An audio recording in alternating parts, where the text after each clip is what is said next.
Bonsoir ou bonjour. Alors un petit message en préambule de votre nouvelle pour vous avertir que la vidéo que vous apprêtez à visionner est tirée des tout débuts d'Horrifique Histoire sur Twitch et n'est donc pas représentative de la qualité de production et de narration que nous tentons de vous offrir actuellement. Alors bien évidemment, profitez bien de cette vidéo, mais n'hésitez pas à passer le dimanche soir sur Twitch ou à checker nos dernières VOD sur la chaîne pour voir finalement Horrifique Histoire à son plein potentiel. Mais d'ici là, bonne vidéo, braves gens, et bonne écoute. Bonsoir, Twitch, et bienvenue pour cette nouvelle soirée Horrifiques Histoires. Tout de suite, La Corniche, une nouvelle de Stephen King.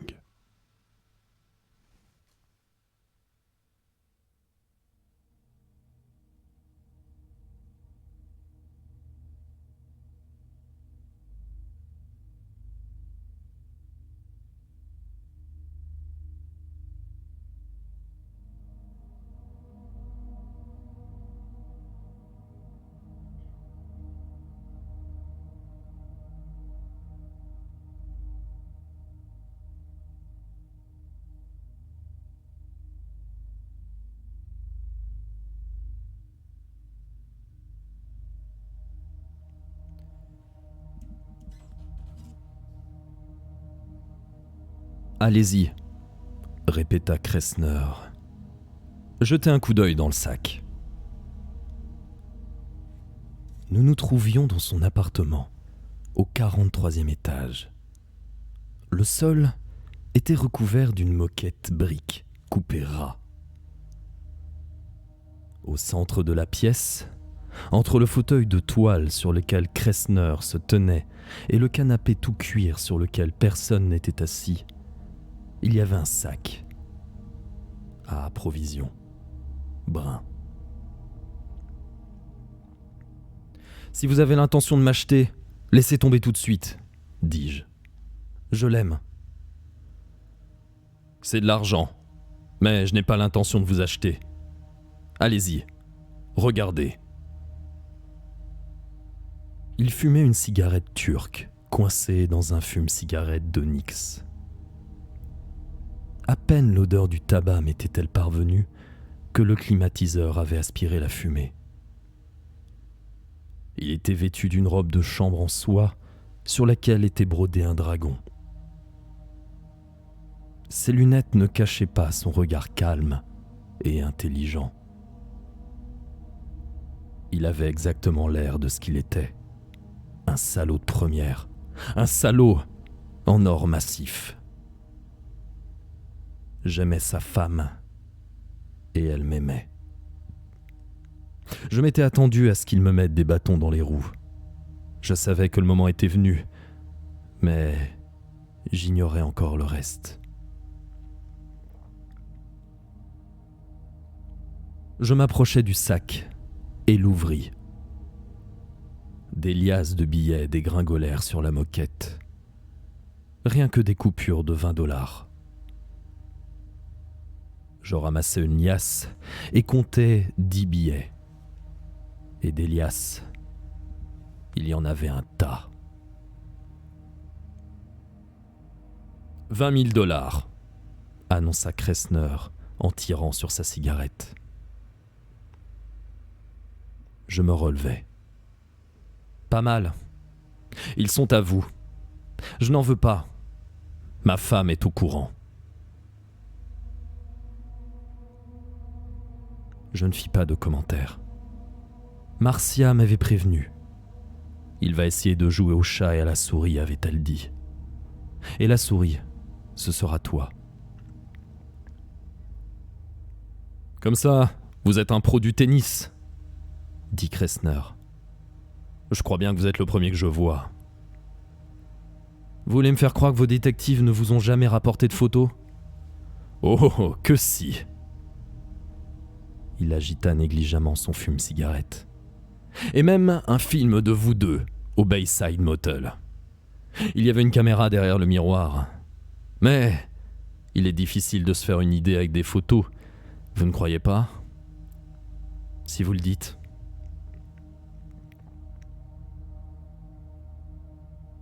Il va attaquer sur tous les fronts, m'avait averti Marcia. C'est sa façon à lui de dérouter les gens. Il fera en sorte que tu renvoies la balle là où tu le croiras être, mais il sera déjà ailleurs. Parle aussi peu que possible, Stan. Et souviens-toi que je t'aime.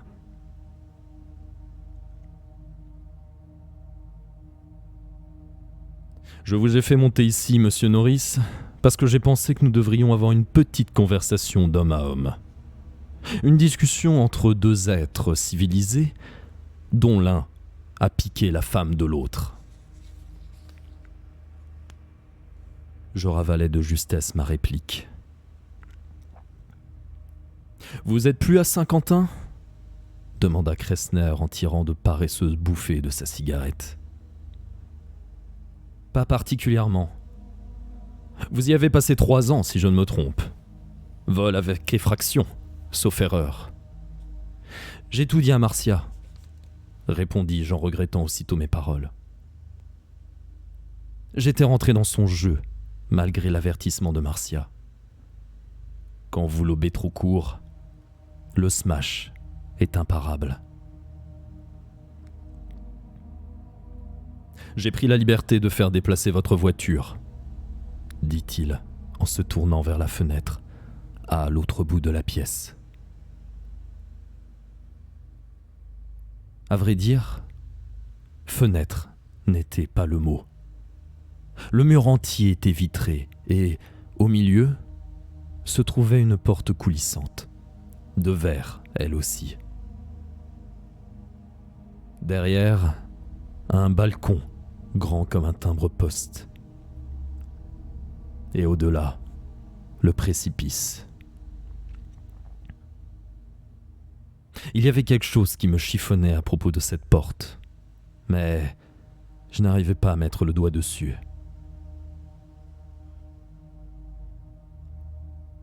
C'est un immeuble très agréable, dit Kressner.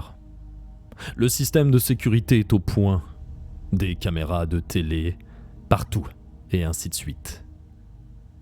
Dès que j'ai su que vous étiez dans le hall, j'ai donné un coup de téléphone.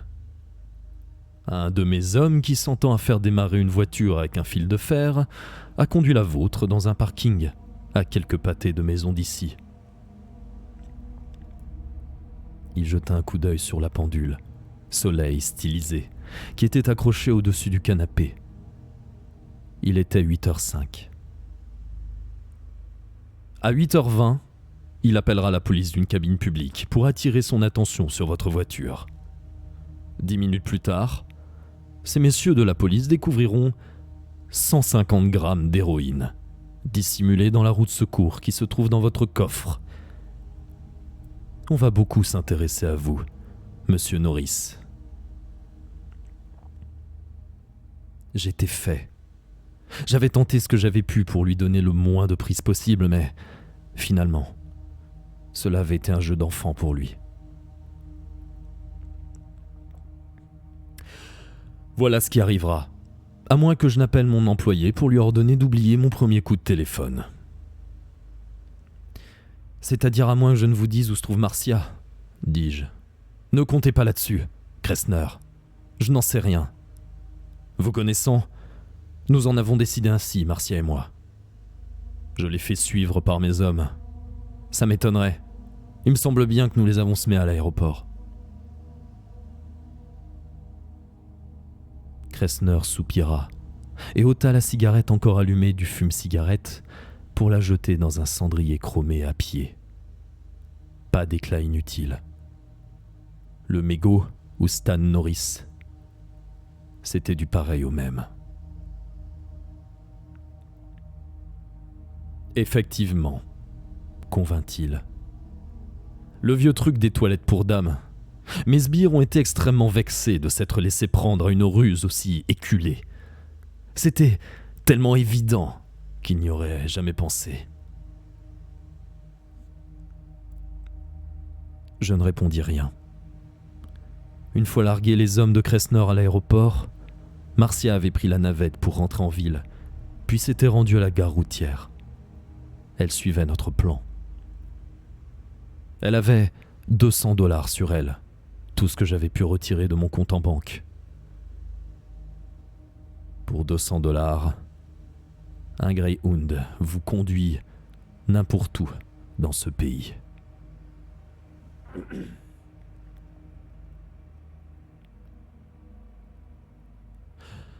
Vous êtes toujours aussi bavard ? Me demanda Kressner, et la réponse semblait vraiment l'intéresser. C'est ce que Marcia m'a conseillé. D'un ton un peu plus sec, il reprit. J'imagine que quand la police vous emmènera, vous refuserez de parler en l'absence de votre avocat. Et lorsque vous reverrez ma femme, ce sera une petite vieille dans un fauteuil à bascule. Est-ce que tout cela est clair dans votre esprit ? Vous n'ignorez sans doute pas que la possession de 150 grammes d'héroïne peut vous valoir dans les 40 ans. Ça ne vous rendra pas Marcia. Il eut un léger sourire. Et c'est le nœud de l'affaire, n'est-ce pas ? Faut-il que je récapitule ? Vous et ma femme tombez amoureux l'un de l'autre. Vous avez eu une aventure ? Si on peut appeler une aventure une succession de nuits passées dans des motels minables. Ma femme m'a quitté. Mais vous êtes là. Et en quelque sorte, vous êtes tout ce qui me rattache encore à elle. Est-ce que je résume bien l'histoire ? Je crois comprendre pourquoi elle en a eu marre de vous, dis-je. À ma grande surprise, il rejeta la tête en arrière et éclata de rire. Je vais vous étonner, Norris, mais je vous aime bien. Vous êtes vulgaire, vous avez de la répartie, mais je crois que vous avez du cœur. Marcia me l'avait affirmé, mais il me restait des doutes. Elle n'a jamais su juger les hommes. Oui, vous ne manquez pas de verve. Voilà précisément pourquoi j'ai décidé de mener les choses de cette façon. Marcia vous a certainement dit que je suis joueur dans l'âme. Oui, en effet. Je venais de comprendre ce qui clochait avec cette porte au milieu de la baie vitrée. Nous étions en plein hiver, et personne n'aurait eu l'idée de prendre le thé sur le balcon du 43e étage. Pourtant, le vide avait été fait sur le balcon, et la contre-porte avait été ôtée. Pourquoi donc Kressner avait-il fait cela ?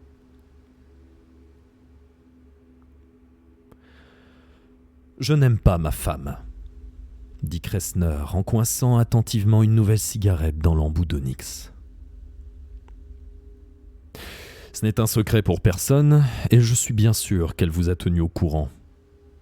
Certainement un homme de votre expérience sait qu'une femme satisfaite ne va pas courir le guilledou avec le champion de tennis du coin dès qu'elle a lâché sa raquette.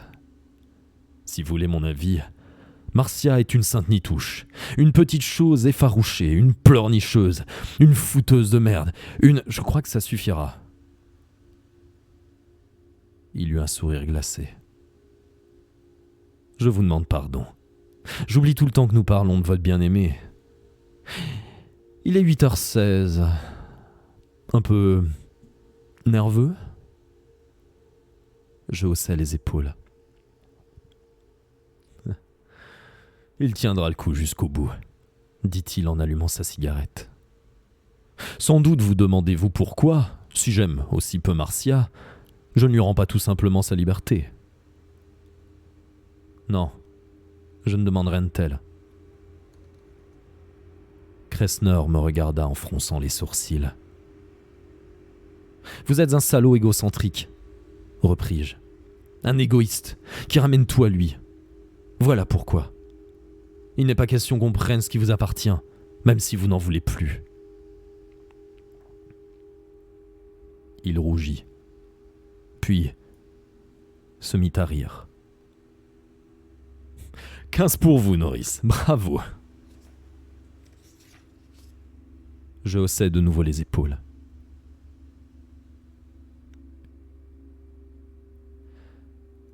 Je vous propose un pari. Si vous gagnez, vous partirez d'ici avec l'argent, la femme et votre liberté.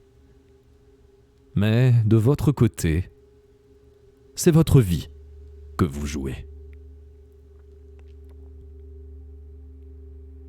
Je ne pus m'empêcher de regarder la pendule. Il était 8h19. Très bien. Que dire d'autre ? Ça ferait au moins gagner du temps. Du temps pour réfléchir aux moyens de sortir d'ici, avec ou sans le fric. Kressner s'empara du téléphone qui se trouvait derrière lui et composa un numéro. Tony ? Plan numéro 2. Oui. Il raccrocha. Et c'est quoi, le plan numéro 2 ? demandai-je. Je rappellerai Tony dans un quart d'heure, et il enlèvera la substance prohibée du coffre de votre voiture, qu'il ramènera là où vous l'aviez laissée. Si je ne le rappelle pas, il avertira la police. Vous êtes plutôt méfiant, n'est-ce pas ? Soyez raisonnable, Norris. Il y a 20 000 $ entre nous sur la moquette. Dans cette ville, on tue pour 20 cents. Et à quoi joue-t-on ? Il eut l'air sincèrement peiné. Un défi, Norris. Il s'agit d'un défi. Nous ne sommes pas sur un court de tennis. Comme vous voudrez. Parfait. Il m'a semblé que vous examiniez mon balcon. La contreporte manque. Oui, je l'ai retirée cet après-midi. Voilà donc ce que je vous propose. Vous allez faire le tour de l'immeuble, sur la corniche, qui fait saillie juste au-dessous du niveau de cet appartement. Si vous y parvenez, vous décrochez le gros lot. Vous êtes cinglé. Tout au contraire. J'ai déjà proposé ce défi à 6 personnes différentes au cours des 12 années que j'ai passées dans cet appartement. 3 d'entre elles étaient des athlètes professionnels comme vous. L'un était un joueur de football américain, plus célèbre pour ses spots publicitaires que pour son jeu de passe. Un autre, un joueur de baseball. Et le troisième, un jockey fameux qui gagnait des sommes colossales et devait faire face à des pensions alimentaires non moins considérables. Les 3 autres étaient des citoyens plus ordinaires, aux professions diverses, mais ayant au moins 2 choses en commun. Ils avaient besoin d'argent et n'étaient pas dénués de moyens physiques. Et bonsoir le gonfleur d'Élise.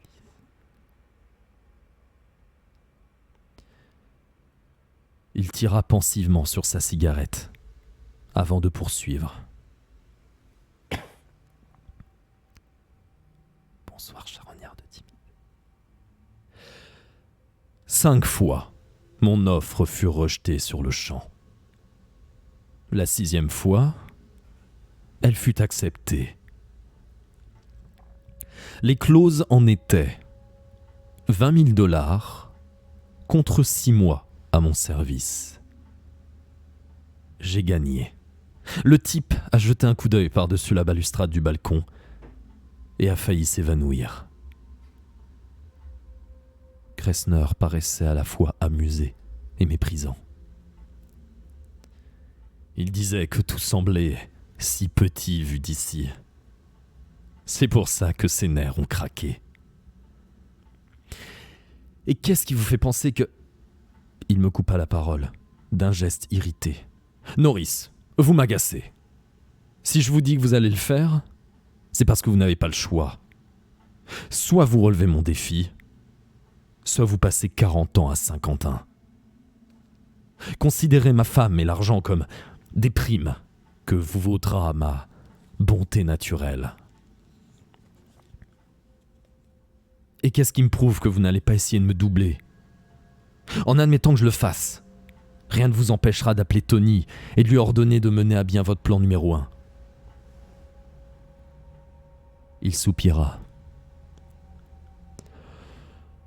Mon cher Norris, vous n'êtes qu'un paranoïaque. Je n'aime pas ma femme. Je ne tiens pas le moins du monde à la voir traîner autour de moi. Quant aux 20 000 $, pour moi, c'est une misère. Mes petites complicités dans la police me coûtent 4 fois ça chaque semaine. Voyez-vous, ce défi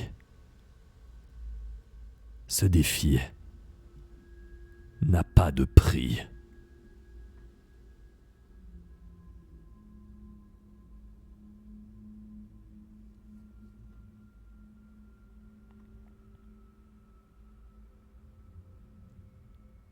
Il me laissa un répit pour méditer ces paroles. Sans doute savait-il que la victime désignée ne tarde jamais à se ranger aux raisons de son bourreau. J'avais 36 ans. J'étais un cheval de retour du tennis et, sans un petit coup de pouce de Marcia, le club n'aurait probablement pas renouvelé mon dernier contrat.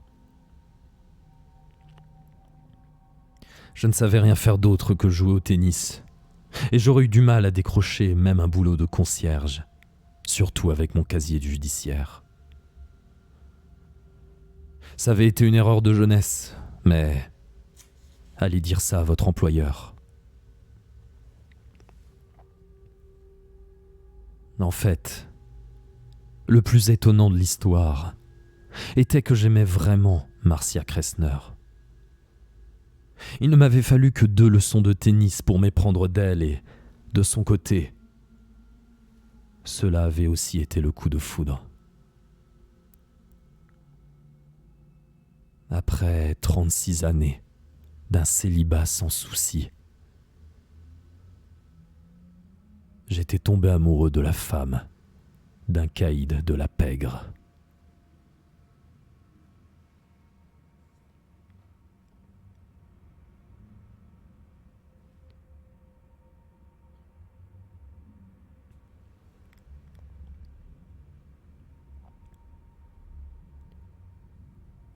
Le gros matou installé là sur son séant, à tirer des bouffées de sa turque d'importation, savait, bien sûr, tout cela. Et plus encore. Rien ne me prouvait qu'il ne me jouerait pas un mauvais tour si je relevais son défi et le gagnais. Mais, au cas contraire, je savais fort bien que je me retrouverais aux frais dès 10 heures. Et que je ne reverrai pas la lumière du soleil avant la fin du siècle.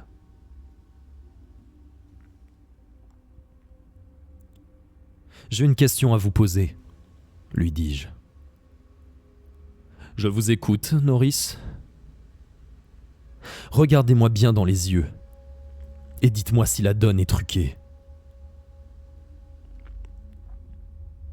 Il me regarda franchement. Norris, dit-il calmement, je ne triche jamais. Très bien. Je n'avais pas le choix. Il était déjà debout, rayonnant. Parfait, absolument parfait. Venez, Norris. Allons sur le balcon.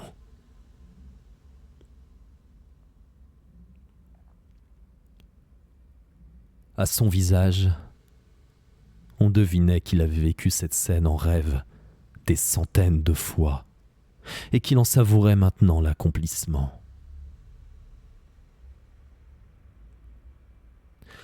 La corniche a 15 centimètres de large, fit-il avec délice. Je l'ai mesuré moi-même. En fait, J'y ai même posé les pieds, en m'agrippant au balcon bien sûr. Il vous suffira de vous laisser tomber de l'autre côté de la balustrade en fer forgé, qui vous arrivera alors à la hauteur de la poitrine. Mais évidemment, au-delà de la balustrade, vous n'aurez plus de prise. Vous devrez ensuite progresser centimètre par centimètre, en prenant bien garde à ne pas perdre l'équilibre.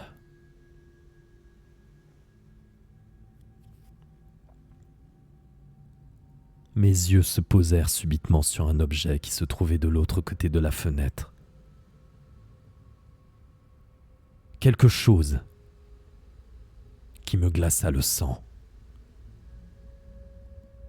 Un anémomètre. L'appartement de Kressner n'était pas situé très loin du lac, et il était suffisamment haut pour qu'aucun immeuble ne puisse lui couper le vent. Les rafales seraient glaciales et tranchantes comme une lame de rasoir.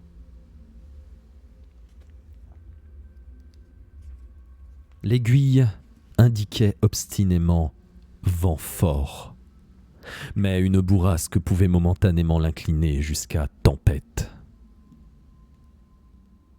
« Ah, je vois que vous avez remarqué mon anémomètre », commenta Kressner d'un ton jovial. « À vrai dire, nous sommes ici sur la façade la moins exposée. Cette petite brise pourra donc se montrer un peu plus forte en face. Par chance, nous bénéficions d'une nuit plutôt calme. Certains soirs, j'ai vu l'aiguille pointer sur ouragan, et je puis vous affirmer que, dans ces cas-là, on sent l'immeuble vibrer légèrement. On a un peu l'impression de se trouver dans la hune d'un bateau. Pour cette époque de l'année, vous êtes plutôt vernis.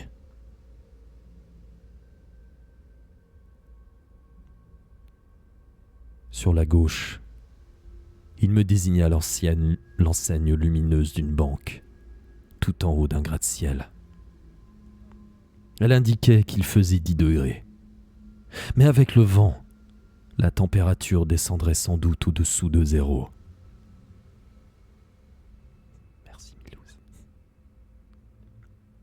Vous avez un manteau ? Lui demandai-je. Je ne portais sur moi qu'une simple veste. Hélas, non. Le thermomètre lumineux du gratte-ciel se métamorphosa en pendule. Il était 20h32. Je pense qu'il serait préférable de ne pas trop tarder, Norris. Ainsi, je pourrais avertir Tony et donner le signal de départ du plan numéro 3. C'est un garçon sérieux, mais parfois impulsif, vous comprenez ? Je comprenais parfaitement bien. Trop bien même.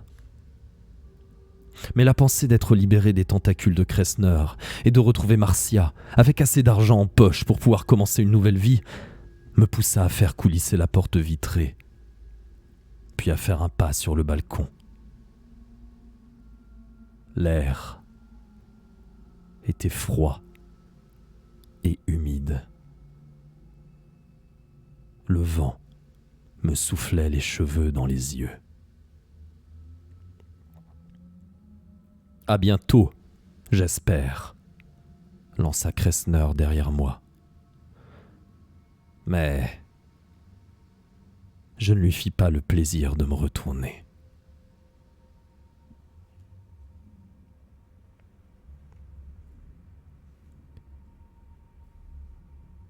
Alors, j'ai pas l'habitude de faire ça, mais il faut absolument que je vous laisse 5 minutes. Donc en attendant, je vais vous mettre ce beau Mascox qui dessine très calmement. Et je vous retrouve tout de suite, parce que sinon, je n'arriverai pas à la fin de l'histoire. Des oublis. À tout de suite. Et désolé pour cette interlude.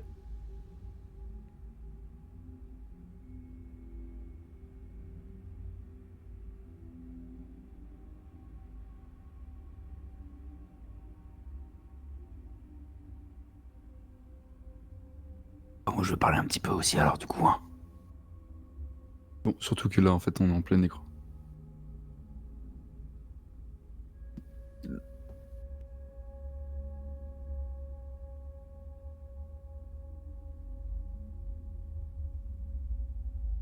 Il m'a dit pourquoi il partait. Ne vous le direz pas. Ah putain, la qualité a chier. Désolé pour la qualité, les gens, mais il faudrait que je quitte et que je relance Discord pour que ça se voit. Donc vous allez avoir une qualité un peu pourrie le temps qu'il aille aux toilettes. Excusez-moi. Et voilà, vous avez une petite idée de la gueule du dessin total.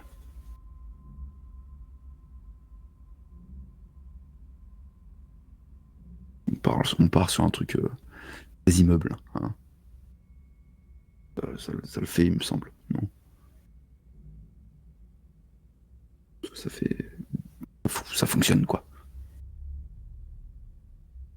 Je peux dessiner d'autres. Si là, je viens de dessiner une manomètre. Mais bon. Pas aller très très loin avec ça non plus, quoi.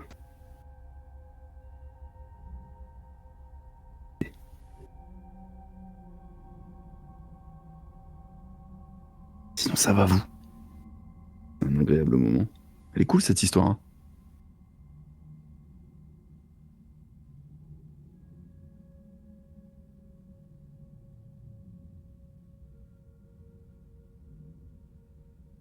Triste en ce moment parce que j'ai très très très peu d'énergie pour dessiner. Et ça me rend triste. J'essaie de me reposer, mais pas facile. Mais j'aime pas ça. Ça me rend triste.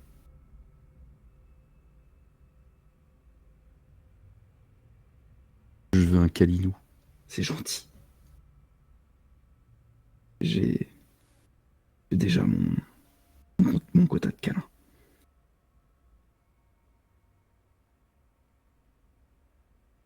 C'est gentil. Ça fait plaisir.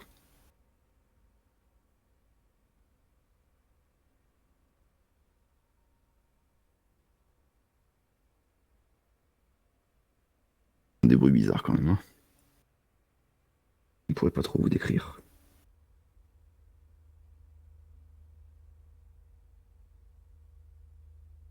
Mais ne sois pas déçu, Antige, c'est très gentil de ta part.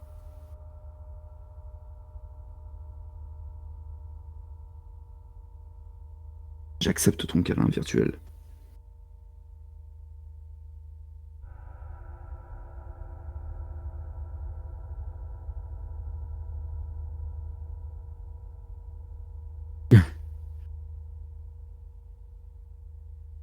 Ouais, donc du coup, je dessine une façade d'immeuble.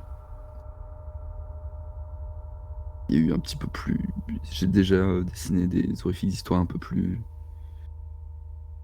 expressives, dirais-je. Mais bon. Une fois, hein, les histoires ne peuvent pas forcément être visuellement incroyablement tout le temps Lovecraftienne, quoi. C'est ça qui est fort d'ailleurs hein, dans Lovecraft, une fois de plus. Hein, je persiste et je signe, hein. Mais chez Lovecraft, j'arrive quand même à dessiner des trucs plus aisément.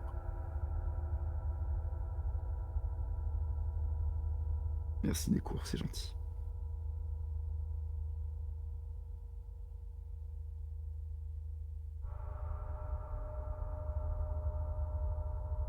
En fait, j'ai juste besoin d'un moyen d'avoir beaucoup plus d'énergie pour plus dessiner.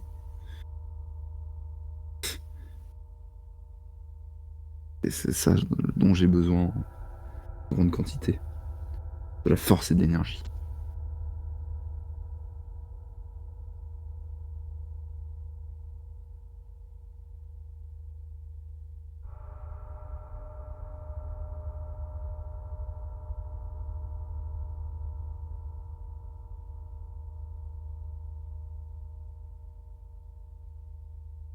Sinon, vous, qu'est-ce que vous racontez de beau? Vous voulez, je peux vous montrer un autre de mes dessins.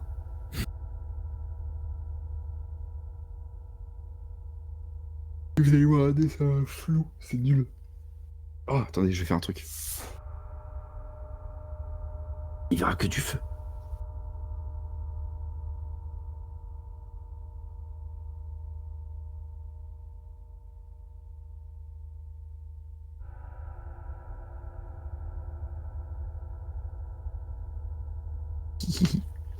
Ça, c'est l'autre dessin. Il est cool aussi. Hein. Je sens que j'ai quand même EP en niveau. C'est agréable de voir votre niveau de dessin s'améliorer.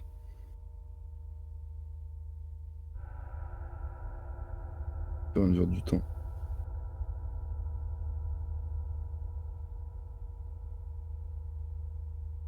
Et pour ça, il faut avoir le temps de dessiner, ce que je n'ai pas en ce moment. Ça me rend triste. Enfin, l'énergie, plus l'énergie que le temps.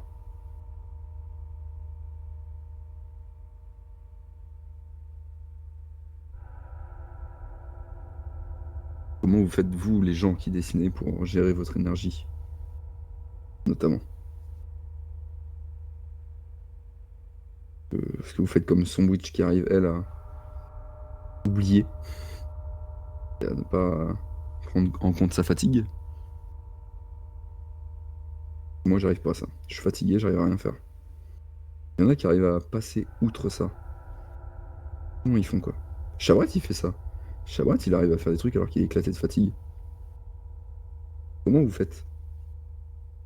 Vous m'expliquez. C'est quoi le secret? Voilà, je suis fatigué, j'arrive à faire un truc, mais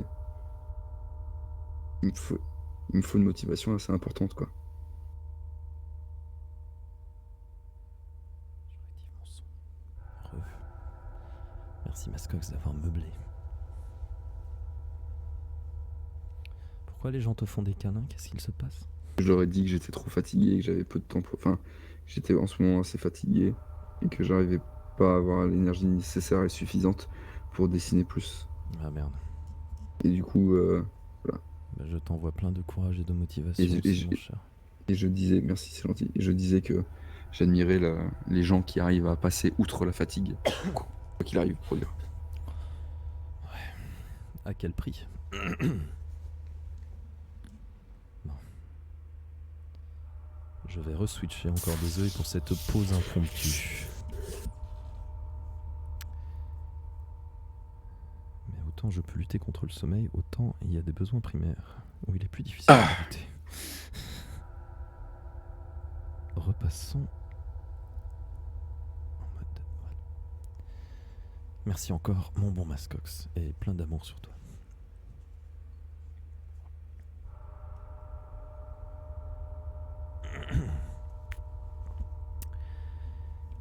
Eh bien, reprenons après cet interlude. Nous en étions à notre protagoniste qui passait la fenêtre et qui allait sur le balcon.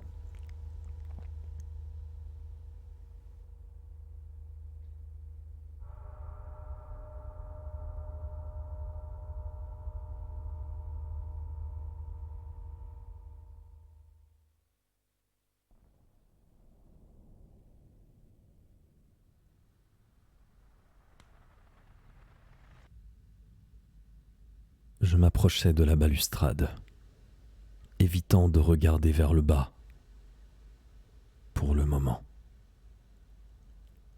Je fis quelques exercices respiratoires. En réalité, il s'agit plutôt d'une forme d'auto-hypnose.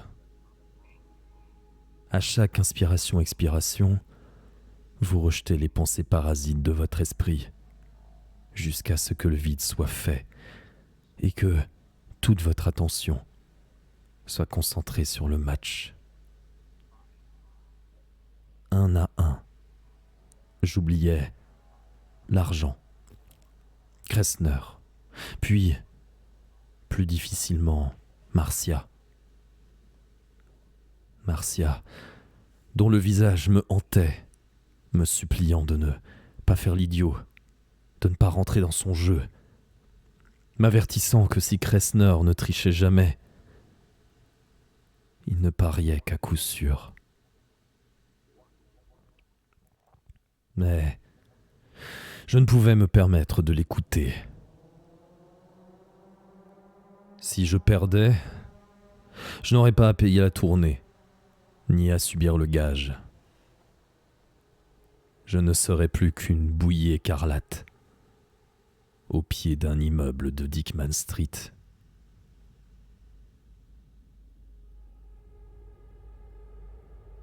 Quand je m'y sentis prêt, je regardai vers le bas.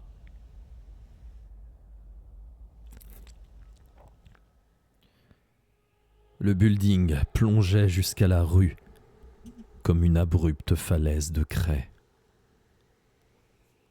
Les voitures, en stationnement, ressemblaient à ces modèles réduits vendus dans des boîtes d'allumettes qu'on trouve dans les bazars.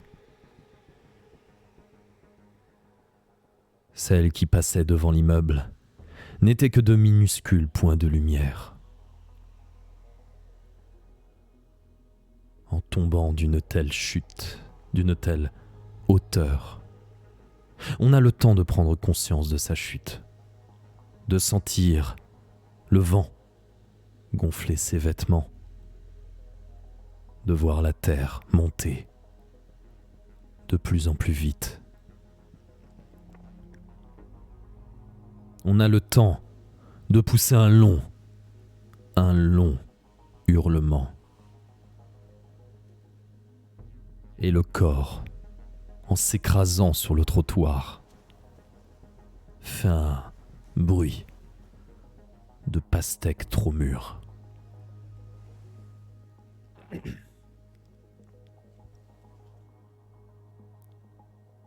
Maintenant, je comprenais pourquoi l'autre type avait reculé. Mais son gage ne représentait que 6 mois de servitude. Ce qui m'attendait, c'était 40 longues années, loin du soleil et de Marcia.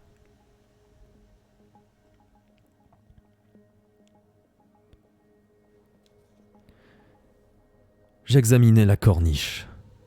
Elle paraissait terriblement étroite.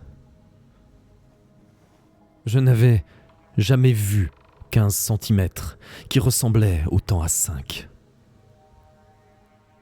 Au moins, l'immeuble était-il plutôt neuf. La corniche ne s'effondrerait pas sous mes pieds. C'est en tout cas ce que j'espérais.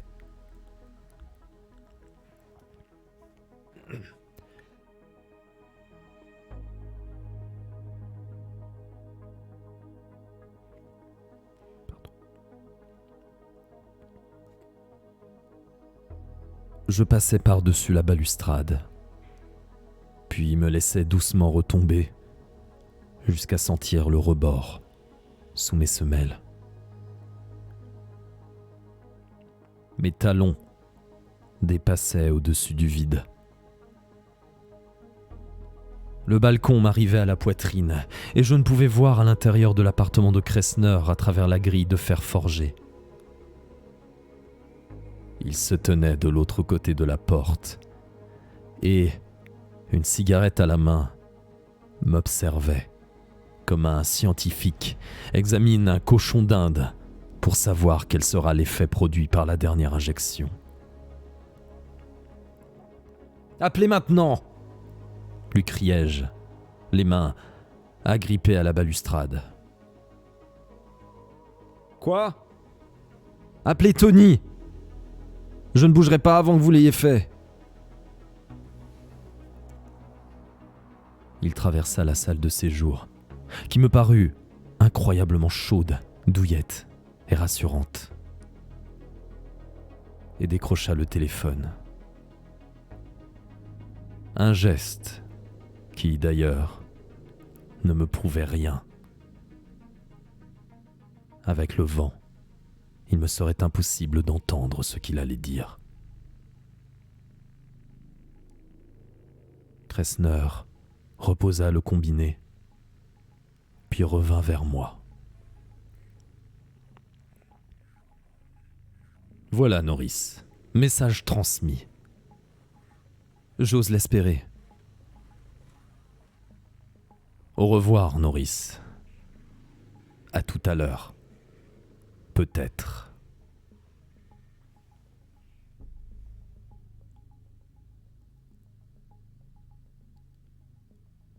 Le moment était venu. Il n'y avait plus rien à ajouter.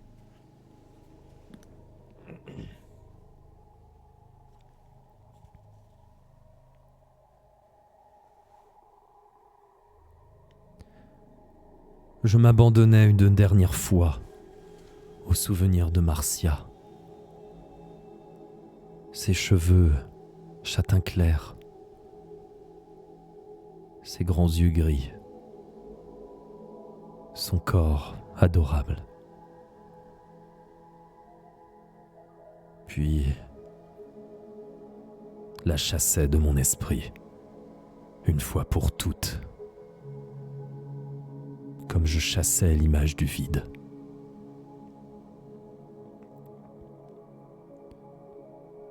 Sonder cet abîme aurait eu tôt fait de me paralyser. Engourdi par le froid, je n'aurais pas tardé à perdre l'équilibre ou, simplement, à m'évanouir de peur.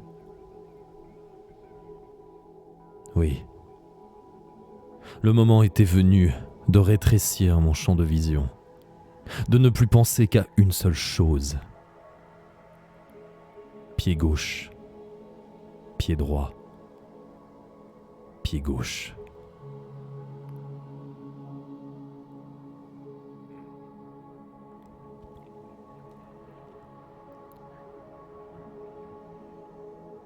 Je choisis de me déplacer vers la droite, me tenant à la balustrade aussi longtemps que je pus. Je me rendis très vite compte que l'entreprise aurait été impossible sans mes chevilles musclées de tennisman.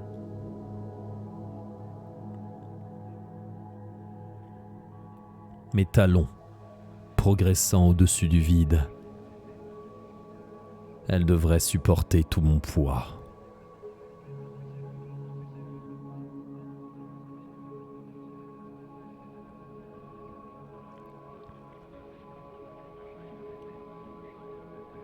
Parvenu à l'extrémité du balcon,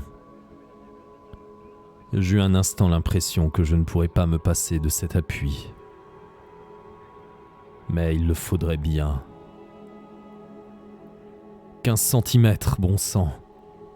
Ce n'était pas si mal. Si la corniche s'était trouvée à 1 mètre du sol, au lieu de 120, me dis-je, j'aurais été capable de faire le tour du bâtiment à l'aise, et en 4 minutes. Alors, faisons comme si.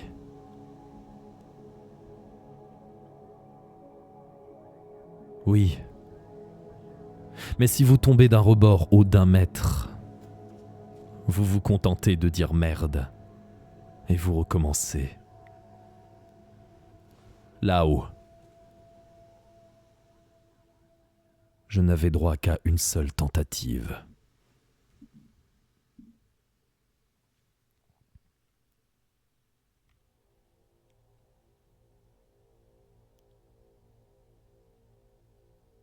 J'écartai mon pied droit, puis fis glisser le gauche, l'amenant tout près du droit.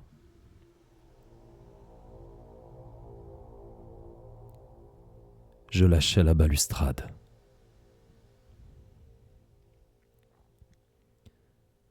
Je levai mes bras, plaquant mes paumes ouvertes contre la surface rugueuse de la paroi.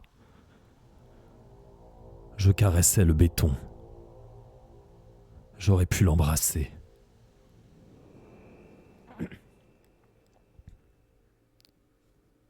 Une bourrasque me gifla, relevant le col de ma veste contre mon visage, faisant oscillait mon corps sur la corniche.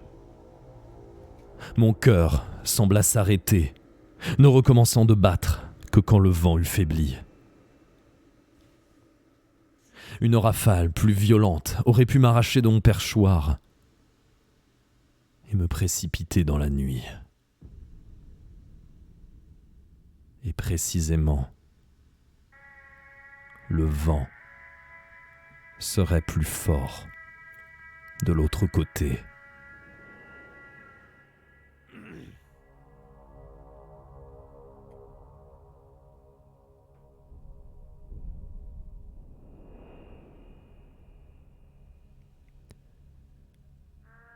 Je fis pivoter ma tête vers la gauche, pressant la joue contre la façade.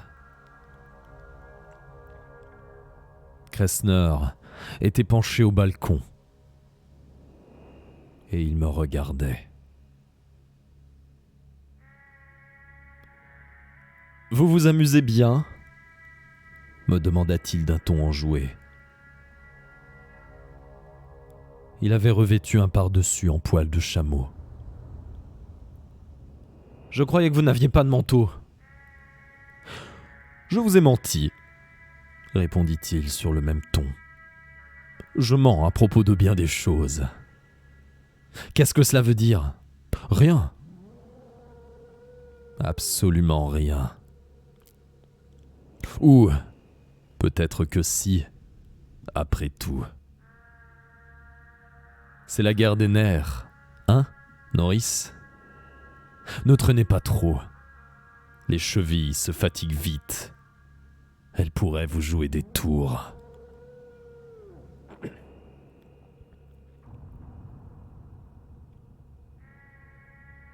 Il extirpa une pomme de sa poche, y mordit, puis la balança par-dessus la balustrade. Longtemps après, parvint à mes oreilles un petit bruit mat. Kressner gloussa.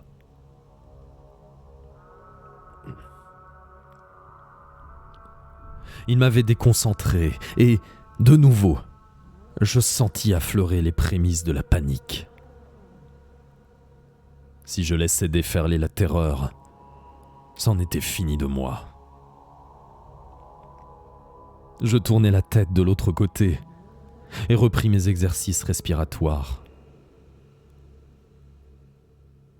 Sur l'enseigne, au néon de la banque, les chiffres indiquaient 20h46. Il est toujours temps d'ouvrir un compte.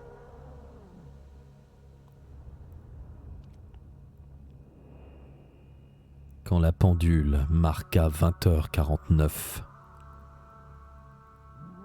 j'avais repris le contrôle de moi-même. Kressner devait me considérer comme gelé sur place, et, lorsque je recommençais de progresser en direction du coin de l'immeuble, j'entendis le crépitement sarcastique de ses applaudissements.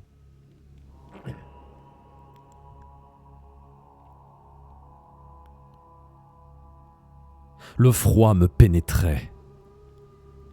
La proximité du lac aiguisait le tranchant des rafales.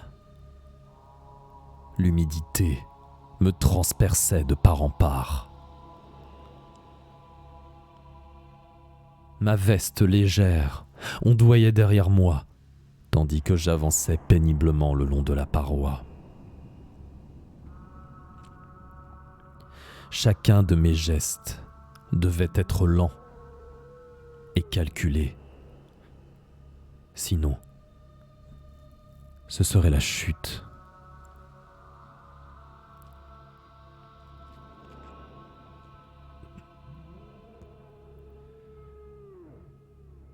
Quand j'atteignis l'angle du bâtiment, l'horloge indiquait 8h52. Tourner ne paraissait pas devoir poser de problème. La corniche épousait parfaitement le coin. Mais ma main droite m'avertit qu'un vent contraire m'attendait. Si je ne ployais pas l'échine du bon côté, il me paierait mon dernier voyage.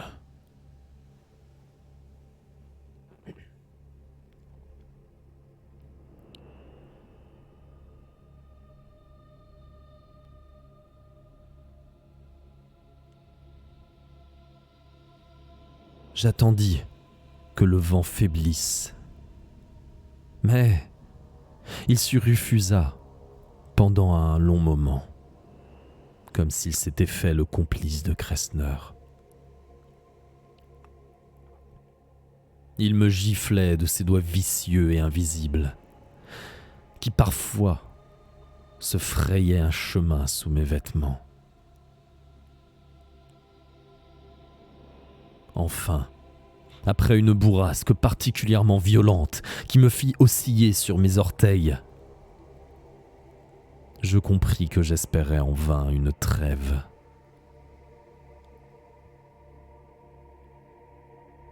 Aussi, dès la première accalmie, fis-je glisser mon pied droit de l'autre côté de l'arête, puis, étreignant les deux parois de mes mains ouvertes, fis-je suivre tout mon corps. Je vacillais soudain, pris entre deux vents. L'espace d'une seconde, j'eus l'affreuse conviction que Kressner avait gagné son pari. J'accomplis un nouveau pas, puis me collai tout contre le mur, maîtrisant le souffle qui s'échappait de ma gorge sèche.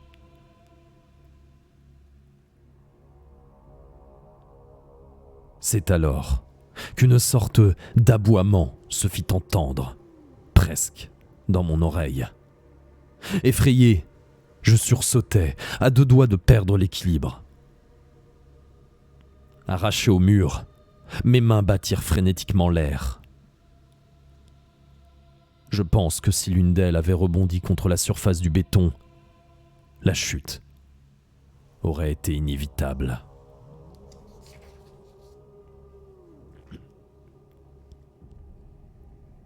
Mais, après ce qui me parut une éternité, les caprices de la gravité jugèrent bon de me renvoyer contre le mur plutôt que sur le pavé, 43 étages plus bas.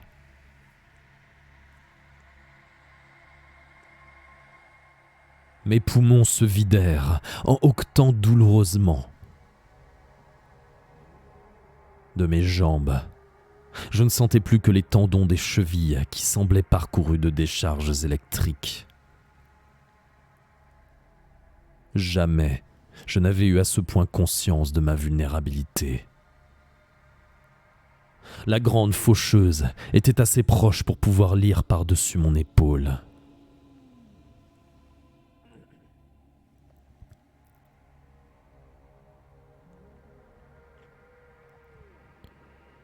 Je me tordis le cou pour regarder vers le haut et vis Kressner penché à la fenêtre de sa chambre, environ 1 mètre au-dessus de moi. Il souriait, tenant un mirliton dans la main droite. « Regardez plutôt où vous mettez les pieds !» me lança-t-il. Je ne gaspillais pas mon souffle. J'aurais de toute façon été bien incapable de proférer le moindre mot.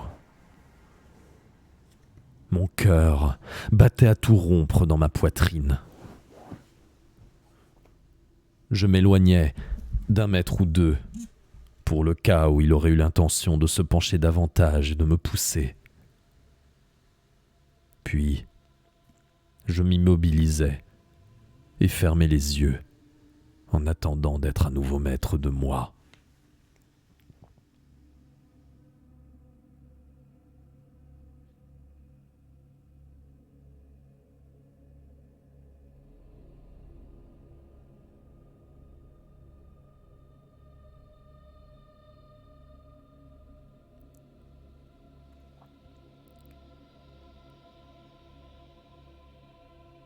Je me trouvais maintenant sur le flanc de l'immeuble, Sur la droite, seules les plus hautes tours de la ville me dominaient.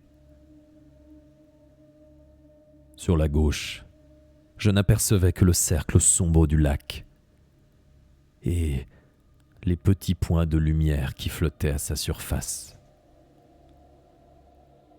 Le vent mugissait.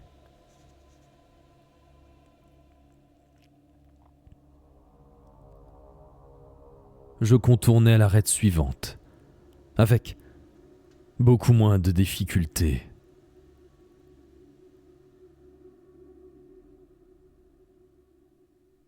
C'est alors que j'éprouvais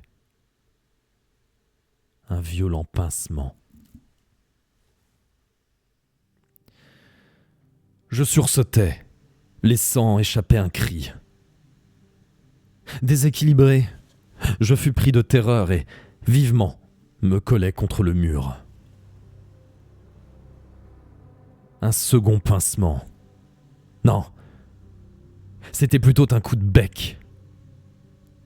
Je baissai les yeux. Un pigeon s'était perché sur la corniche et, dans mon désarroi, j'eus l'impression qu'il me fusillait du regard. Les villes regorgent de pigeons. Ils y sont aussi nombreux que les chauffeurs de taxi qui n'ont pas la monnaie sur un billet de $10. Ils répugnent à voler et ne vous abandonnent le trottoir qu'avec la mauvaise grâce d'une bande de squatteurs. Oh, certainement vous avez déjà trouvé leur carte de visite sur le capot de votre voiture. Mais en général, vous n'y prêtez guère attention. Ils vous agacent parfois, mais après tout, ne sont que de passage dans votre monde. À présent, je me trouvais terriblement vulnérable sur son territoire. Et on eût dit qu'il en était conscient.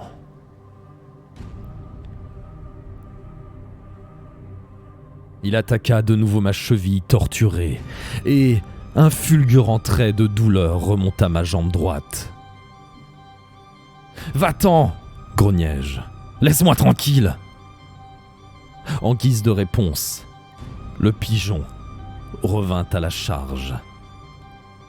De toute évidence, j'avais violé son domicile. Cette partie de la corniche était couverte de fientes. Un piaillement étouffé se fit entendre au-dessus de ma tête. Je me tordis le cou autant qu'il m'était possible et levai les yeux. Un bec surgit à quelques centimètres de mon visage et je faillis reculer.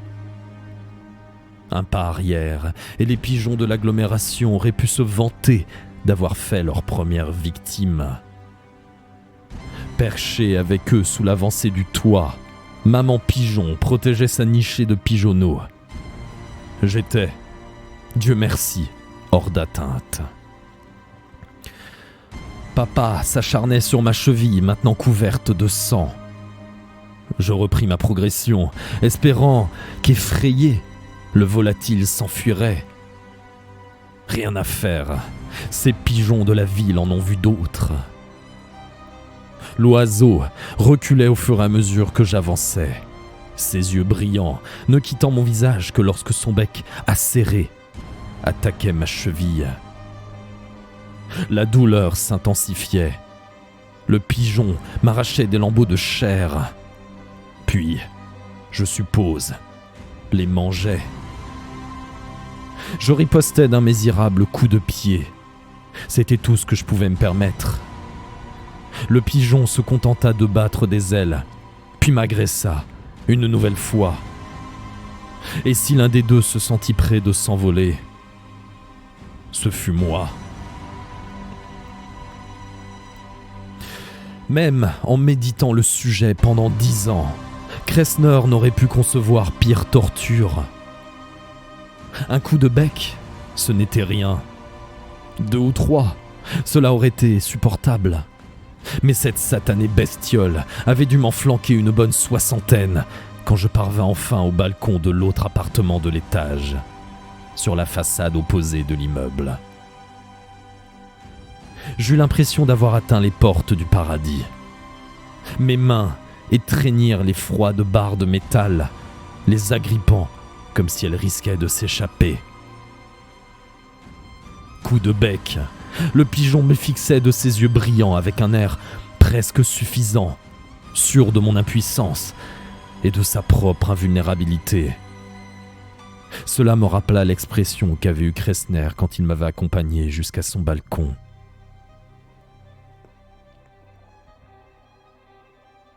Crispant les mains sur la balustrade, je lui décochai un violent coup de pied qui le frappa de plein fouet. Le pigeon émit un piaillement des plus réconfortants et s'éleva dans les airs en battant des ailes. Quelques plumes grises se posèrent sur la corniche. D'autres disparurent dans l'obscurité en décrivant de lentes arabesques.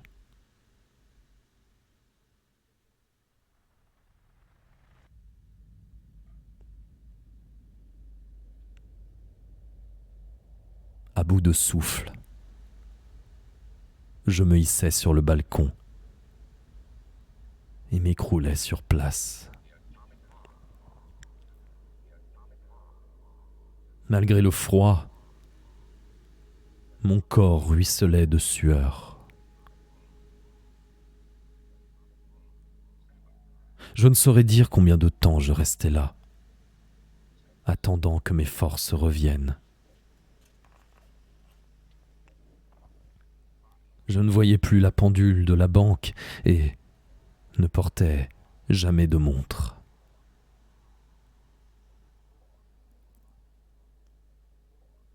Je m'assis avant de laisser durcir mes muscles et baissai ma chaussette avec une grimace.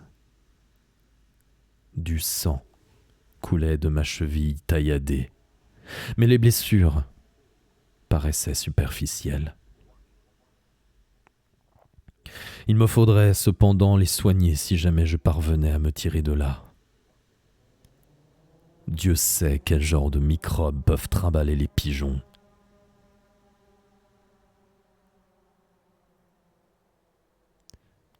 J'eus un moment l'intention de me bander la cheville, mais je renonçai finalement à cette idée. Si jamais je marchais par mégarde sur l'extrémité dénouée de ce bandage de fortune, je m'occuperai de ça plus tard. Plus tard, je pourrais même m'offrir pour 20 000 $ de pansement.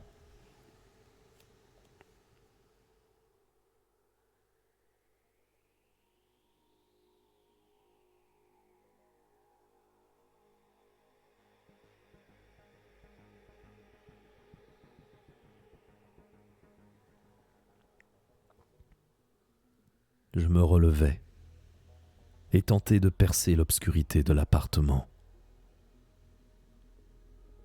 Nu, vide, inhabité. Cette fois-ci, l'épaisse contreporte était en place. J'aurais fort bien pu la briser et pénétrer dans les lieux, mais cela aurait signifié perdre le pari. Et l'enjeu n'était pas une simple somme d'argent.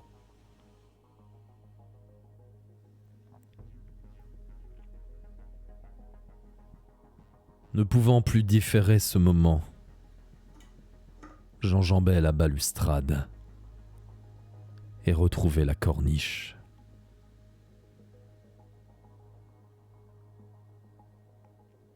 Dépouillé de quelques plumes, les pattes posées sur une épaisse couche de fiente, le pigeon se tenait sous le nid de sa compagne et me regardait avec rancune. Mais, comme il avait vu que je m'éloignais de lui, je supposais qu'il ne me chercherait plus noise.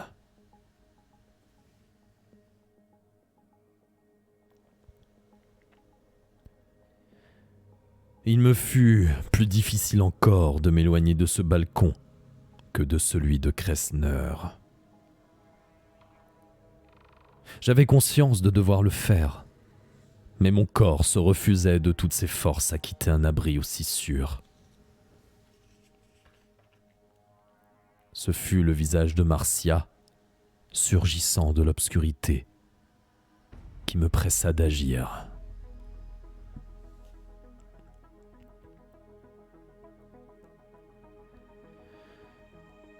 Je franchis le 3e angle du bâtiment, réprimant avec peine l'envie qui me tenaillait de précipiter l'allure. Le vent qui balayait le 4e coin faillit m'être fatal, mais la chance était avec moi, et pour la première fois, je sus que j'allais réussir, que j'allais gagner mon pari. Mes mains étaient gelées et mes chevilles en feu. La sueur m'aveuglait, mais je savais que j'allais gagner. Je voyais maintenant la lumière jaune qui émanait de l'appartement de Kressner.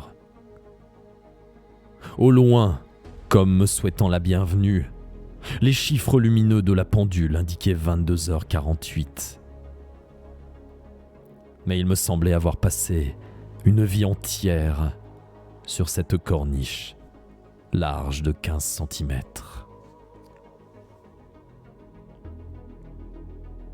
Et si tu as l'intention de me flouer, Kressner, que le ciel te protège. Je ne ressentais plus aucune hâte. Pour un peu, je me serais attardé. Il était 23h09 lorsque je posai la main droite, puis la gauche, sur la balustrade de fer forgé. Je me hissais, effaçais l'obstacle, m'écroulais avec bonheur sur le sol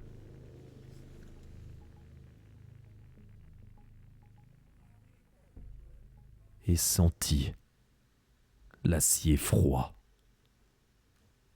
d'un 45 contre ma tempe.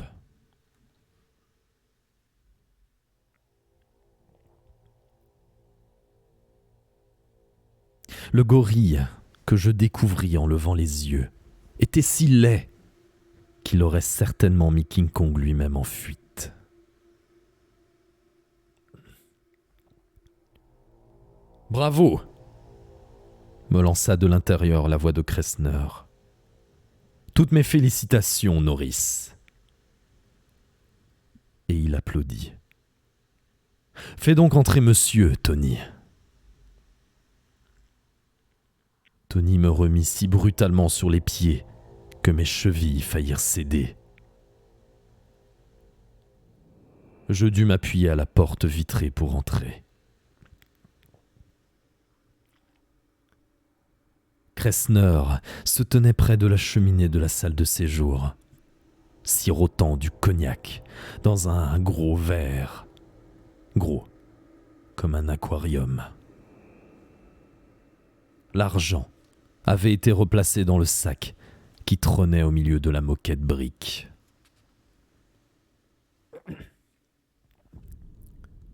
Le miroir du mur opposé me renvoya mon image. La chevelure en bataille et le visage livide, à l'exception de 2 taches rouges sur les joues. Une lueur de folie dans les yeux.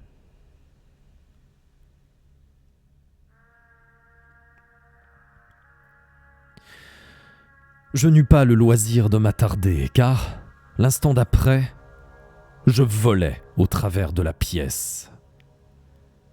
J'atterris sur le fauteuil de toile et le choc me coupa le souffle.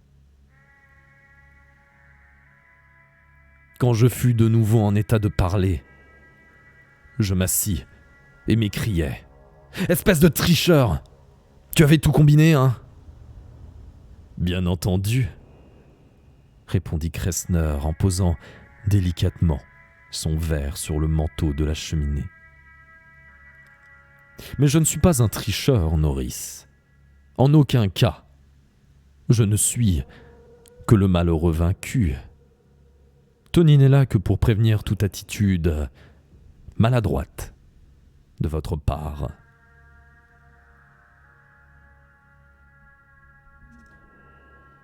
Le menton appuyé sur son poing, il laissa échapper un ricanement. Il avait l'air de tout, sauf d'un malheureux vaincu. Il avait l'air d'un chat dont le museau est encore barbouillé des plumes du canari, par exemple. Je me levai, sous le coup d'une terreur plus grande encore que celle éprouvée sur la corniche.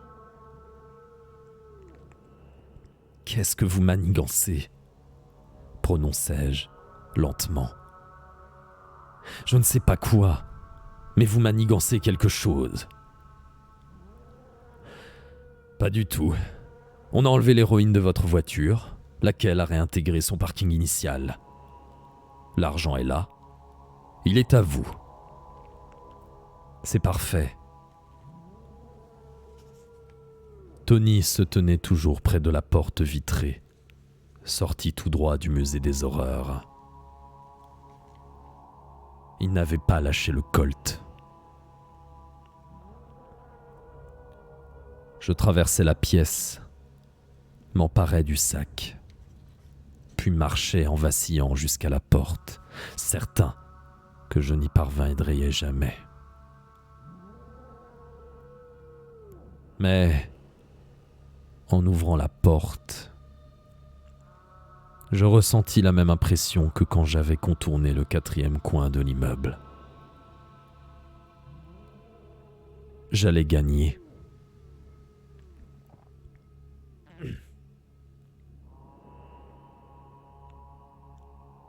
Lente et amusée,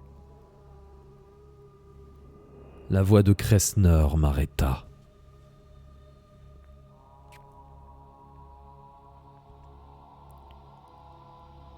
Vous ne pensez quand même pas qu'on puisse encore rouler quelqu'un avec le truc éculé des toilettes pour dames, n'est-ce pas ? Je me retournai, le sac dans les bras. Que voulez-vous dire ? Je vous ai dit que je ne trichais jamais. Et c'est la vérité. Vous avez gagné 3 choses, Norris. L'argent, votre liberté et ma femme. Vous avez déjà les 2 premières. Maintenant, vous pouvez aller réclamer la 3e à la morgue.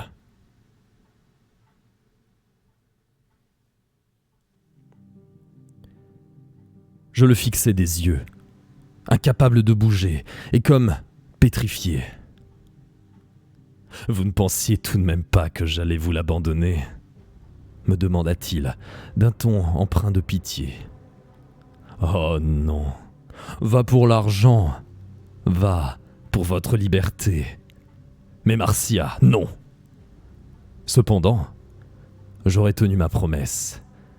Et quand vous l'aurez fait enterrer, je ne m'approchai pas de lui.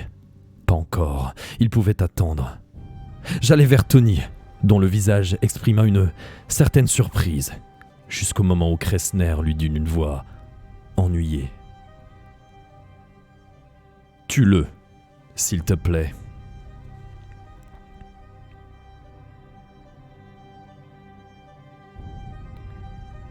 Je lançai le sac, qui atterrit sur la main qui tenait l'arme. J'avais cogné fort. Mes bras et mes poignets n'avaient pas beaucoup travaillé dehors sur la corniche, et c'est ce qu'il y a de plus robuste chez un joueur de tennis. La balle alla se loger dans la moquette, et je fus sur lui. Je fis sauter le revolver de sa main et frappai avec la crosse l'arête de son nez. Il s'écroula en poussant un grognement. Alors que Kressner avait presque gagné la porte, je tirai une balle au-dessus de son épaule en lui criant « Un geste de plus et t'es mort !» Il se montra raisonnable. Quand il se retourna, le caïd aux manières désabusées n'en menait pas large. Il se décomposa encore un peu plus en apercevant Tony qui, étendu sur le sol, s'étranglait en avalant son propre sang. « Elle n'est pas morte », dit-il précipitamment. « Il fallait bien que je me réserve une petite compensation, n'est-ce pas ?» Il eut un sourire forcé. « Je suis peut-être naïf, dis-je, mais pas à ce point. Il l'avait tuée, je le savais, et sans Marcia, je n'étais plus rien. » D'un doigt qui tremblait légèrement, Kressner désigna l'argent éparpillé autour des pieds de Tony. « Considérez cela comme un acompte, me dit-il. Je peux vous donner 100 000 $, 500 000, 1 million. Norris, 1 million. Viré sur un compte en Suisse. Qu'est-ce que vous en dites, hein? Qu'est-ce que vous... » « Je te fais un pari, Kressner, dis-je lentement. Il quitta le revolver des yeux pour me dévisager. Un pari, répétai-je. Il ne s'agit pas d'un défi, mais d'un vulgaire pari. Je te parie que t'es incapable de faire le tour de l'immeuble sur la corniche. Il blêmit, et je crus même un instant qu'il allait s'évanouir. « Vous... » murmura-t-il. « Voici les clauses, poursuivis-je d'une voix mécanique. Si tu gagnes, je te laisse filer. Qu'est-ce que t'en penses ? » « Non, gémit-il, les yeux agrandis par la peur. En ce cas, dis-je, en armant le colt. Non, cria Kressner en tendant désespérément les mains vers moi. Non, arrêtez, je le ferai. Il passa la langue sur ses lèvres. Du canon de l'arme, je lui fis signe d'avancer jusqu'au balcon. « Tu trembles, lui dis-je. Ça ne va pas te faciliter la tâche. 2 millions, articula-t-il péniblement. 2 millions en billets usagés. Non, répliquai-je. Pas même pour 10. Mais si tu gagnes, tu es libre. Sérieusement.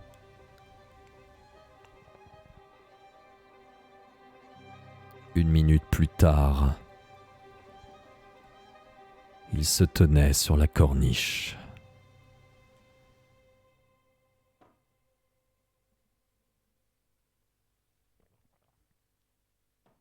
Il était plus petit que moi. Seuls ses yeux immenses et suppliants, et ses mains crispées sur les montants de fer forgé, comme sur les barreaux d'une cellule, étaient encore visibles. « Je vous en supplie, souffla-t-il, tout ce que vous voudrez. Ne perds pas de temps, ou tes chevilles ne tiendront pas le coup. » Mais il ne se décida à bouger que lorsque j'eus posé le canon de l'arme contre son front.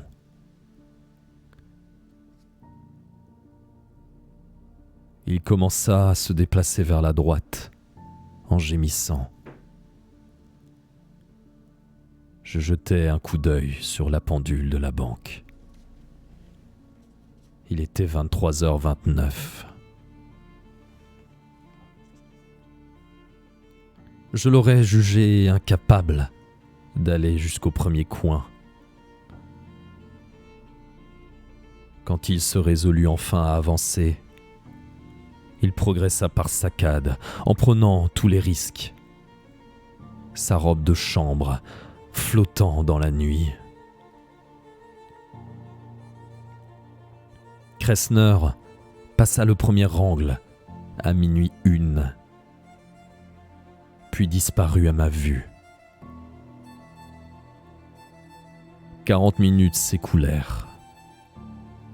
Je guettais le cri qu'il ne manquerait pas de pousser quand le vent contraire le déséquilibrerait, mais en pure perte. Peut-être le vent était-il tombé?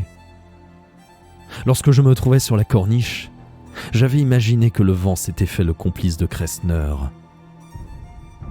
Ou peut-être était-ce simplement de la chance.